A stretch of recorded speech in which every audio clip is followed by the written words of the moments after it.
Excellences, Mesdames, Messieurs, le grand jour tant souhaité est enfin arrivé. Notre pays, le cher Togo, qui depuis 1884 a été successivement protectorat allemand, condominium franco-britannique, territoire sous tutelle de la France, retrouve en ce jour du 27 avril 1960 sa liberté d'antan. C'est l'aboutissement d'une longue bataille qui consacre l'accession du Togo à la souveraineté internationale. Tout a commencé dans la première moitié des années 1950. Le Togo, territoire associé de la France depuis 1946, devient une république autonome en 1956, soit 10 ans après. Un statut approuvé par référendum en octobre de la même année. L'année 1946 constitue une rupture majeure dans l'histoire politique du Togo, parce que c'est à cette date que la vie politique est née, à travers la création des partis politiques, l'animation de la vie politique à travers la toute première élection législative, à l'issue d'un vote organisé le 30 août 1956, le Togo est devenu une république autonome. L'autonomie veut dire que vous êtes indépendant partiellement. Vous avez un premier ministre qui met sur pied un gouvernement. Et le premier ministre était Nicolas Grunitzky. Il a mis sur pied un gouvernement. Sauf que la France n'a pas libéré tous les portefeuilles.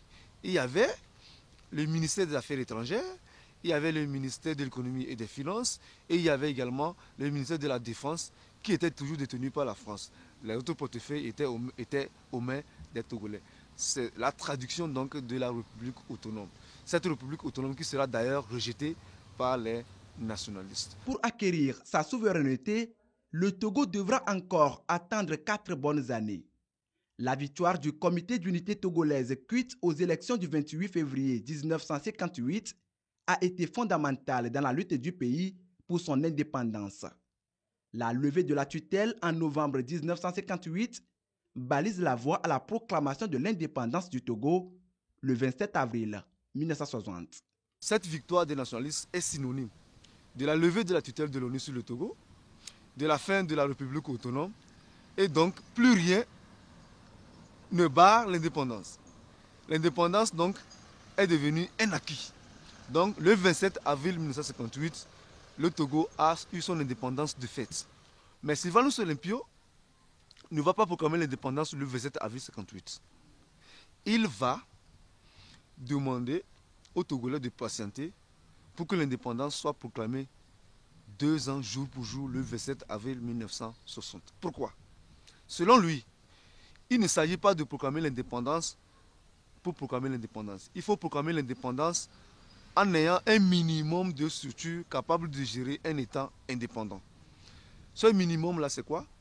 C'est élaborer notre hymne, c'est concevoir notre drapeau, c'est concevoir les armoiries, les sceaux de l'État et mettre sur pied des textes juridiques sur lesquels le Togo indépendant va marcher. Quelques mois après son indépendance, le Togo fit son entrée aux Nations Unies.